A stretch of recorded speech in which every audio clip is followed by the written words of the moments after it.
যোৱাকালিৰ পৰা আৰু ভয়াৱহ পৰিস্থিতি হৈছে। যোৱাকালিৰ পৰা আজিলৈকে হয়তো কমেও 40টাৰ নিচিনা ঘৰ বাৰী ইয়াৰ পৰা তেওঁলোকৰ ভাঙিব লগা অৱস্থা হৈছে। আপোনাৰ পিছফালে চাওক, সেইফালে ঘৰ ভাঙি আছে, আগৰত ভাঙি আছে। ভয়াৱহ পৰিস্থিতি মানে, আৰু এই বেয়া বতৰৰ কাৰণে আৰু বেছি ক্ষতিগ্ৰস্ত হৈ আছে। যে তাৎক্ষণিক কিবা এটা ব্যৱস্থা কৰা চৰকাৰৰ ফালৰ পৰা, বা আমি ইমান দাবী জনাই আহি আছো। আমি প্ৰধানমন্ত্ৰীৰ ওচৰতো দুবাৰ গৈছিলো। আমি যন্ত্ৰ মন্ত্ৰ ধৰ্ণা দি দাবী জনাই আহিছিলো যে আমাৰ অবিভক্ত গোৱালপাৰা জিলাৰ দক্ষিণ পাৰ ব্ৰহ্মপুত্ৰৰ যে ভয়াৱহ গৰাখহনীয়াৰ পৰা ৰক্ষা কৰাৰ কাৰণে ব্যৱস্থা কৰিব লাগে। সবকা সাথ সবকা বিকাশৰ কথা এই চৰকাৰে কয়। এই চৰকাৰৰ মুখ্যমন্ত্ৰীকো আমি মেমৰেণ্ডাম দিছো। আমি জলসম্পদ মন্ত্ৰী পীযুষ হাজৰিকা মহোদয়কো আমি মেমৰেণ্ডাম দিছো। তেখেতসকলক আহ্বান জনাও, আৰু আমাৰ অঞ্চলৰ যে জনপ্ৰতিনিধিবিলাক যে আছে তেওঁলোককো আহ্বান জনাও। আজি ভয়াৱহ পৰিস্থিতি যিটো বাজাৰত অৱতীৰ্ণ হৈছে, অৱস্থা যিটো হৈছে, এই অৱস্থা মোকাবিলা কৰাৰ কাৰণে বিহিত ব্যৱস্থা তেওঁলোকেও যাতে বিভাগীয় কৰ্তৃপক্ষক প্ৰেছাৰাইজ কৰে, এইটো আহ্বান জনাইছো। চৰকাৰৰ ওচৰত দাবী জনাও বা আবেদন কৰিছো, আমি আমাৰ অঞ্চলখিনিক ৰক্ষা কৰক।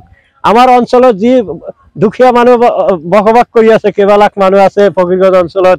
আজি এই অৱস্থা, এইটো যদি ফকীৰগঞ্জৰ এটা বান্ধ হৈ আছে, এই বান্ধখিনিও ৰক্ষা কৰিব নোৱাৰিব যদি ইয়াতে কোনো বিহিত ব্যৱস্থা তাৎক্ষণিকভাৱে কৰা নহয়।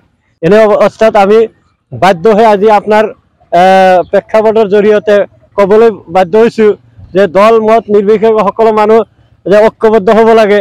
যে যি পৰিস্থিতি হৈছে, আজি আমাৰ ভোটৰ বজাৰ লাগিছে, আমাৰ বিভিন্ন নেতা নেতা তেওঁলোকে সেই পথত গৈছে, কিন্তু আজি যে আমাৰ ইয়াতো ভয়াৱহভাৱে গৰাখহনীয়া হৈ আছে, গৰাখহনীয়াৰ যিটো বিহিত ব্যৱস্থা এটা কৰিব লাগে, তাৎক্ষণিক একটা ব্যৱস্থা কৰিব লাগে। তাৰ কাৰণে তেওঁলোককো আহ্বান জনাইছো, তেওঁলোকে যাতে ওলাই আহে।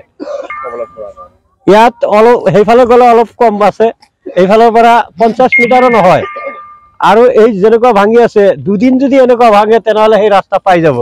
আমাৰ অঞ্চলৰ যিটো একমাত্ৰ পথ, মানে ধৰি লওক দক্ষিণ পাৰৰ এটা ক'ব পাৰি এইটো নেশ্যনেল হাইৱেৰ নিচিনা।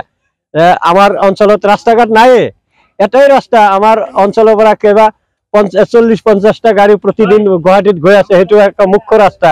সেই ৰাস্তাটো যদি যায়, আমাৰ কাৰণে এটা ভয়াৱহ ক্ষতি হ'ব। দক্ষিণ অঞ্চলৰ মানুহ মানে যাতায়াতৰ ব্যৱস্থা ভয়াৱহ দুৰৱস্থাত ভোগ কৰিব লগা হ'ব। যেনেকুৱা যোৱা বছৰত ইয়াতে ব্ৰিজৰ এটা পৰ্চন ভাঙি গৈছিল, তাৰ কাৰণে আমি কমপক্ষে 6 মাহ কষ্ট কৰিব লগা হৈছে। আজি সেই অৱস্থা ইয়াতে আহি আছে। আমি চৰকাৰৰ ওচৰত দাবী জনাইছো, আমাৰ সেই ৰাস্তা ৰক্ষা কৰা, ফকীৰগঞ্জ অঞ্চল ৰক্ষা কৰা ব্যৱস্থা কৰিব লাগিলে আমাৰ ইয়াত অতি দ্ৰুত কিবা এটা ব্যৱস্থা কৰিব লাগিব। আমি সিদিনা দেখিছিলো ব্ৰহ্মপুত্ৰ বোৰ্ডৰ ইঞ্জিনিয়াৰ আহিছিল ইয়াতে, তেখেতে পৰ্যবেক্ষণ কৰি গৈছে। তেখেতেও কৈছে যে ইয়াতো ভয়াৱহ পৰিস্থিতি, ইয়াৰ এটা ব্যৱস্থা কৰিব লাগিছিল। কিন্তু আজি দুৰ্ভাগ্যৰ কথা, আমাৰ চৰকাৰৰ ফালৰ পৰা যিটো ব্যৱস্থা কৰিব লাগে সেইটো কৰা নাই। আমি এতিয়াও আহ্বান জনাই আছো, এতিয়াও যিটো অৱস্থা, এতিয়াও হয়তো এটা বিহিত ব্যৱস্থা কৰিলে আমাৰ এই অঞ্চলখিনি ৰক্ষা কৰিব পাৰে। আমাৰ পিছফালে যে আছে নামাচলা গাঁৱৰ পৰা যদি তাতে কিছু ইমিডিয়েট ফকীৰগঞ্জ ৰক্ষা কৰাৰ কাৰণে যোৱা বছৰ যেনেকুৱা বস্তা পেলোৱা হৈছিল, তেনেকুৱাকৈ যদি কিছুমান জিঅ' বেগ পেলোৱা হয়, এই নামাচলাত পেলালে মানে কাৰেণ্টটো ডাইভাৰ্ট কৰি সেইফালে যদি যায়। আৰু আপুনি সেইফালে চাওক, এটা চহৰ আছে, এই চহৰত যদি এটা চেনেল কাটি দিয়ে, আজি চৰকাৰে ইচ্ছা কৰিলে পাৰে, তাতে যদি চেনেল কাটি দিয়ে তেনেহ'লে ব্ৰহ্মপুত্ৰৰ কাৰেণ্টটো এইফালে নাহে, সেইফালে দি যাব। আমাৰ এই অঞ্চলটো ৰক্ষা হোৱাৰ এটা সম্ভাৱনা আছে।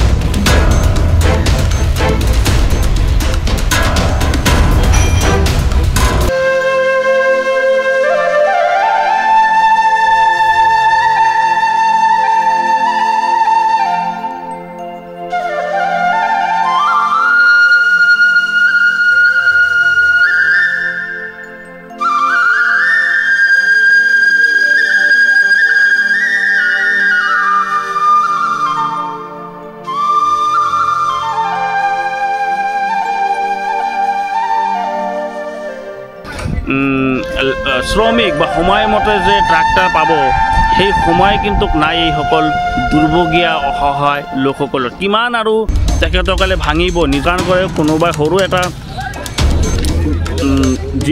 দোকান কৰি জীৱন পৰিয়াল পোহপাল দিয়ে এনেকুৱা এটা পৰিৱেশ। তো আমাৰ বিধায়ক আপুনি অলপ চিন্তা কৰক, এই মানুহৰ কাৰণে আপুনি অলপ চিন্তা কৰক বা অতি সোনকালে ইয়াতে ব্যৱস্থা লওক।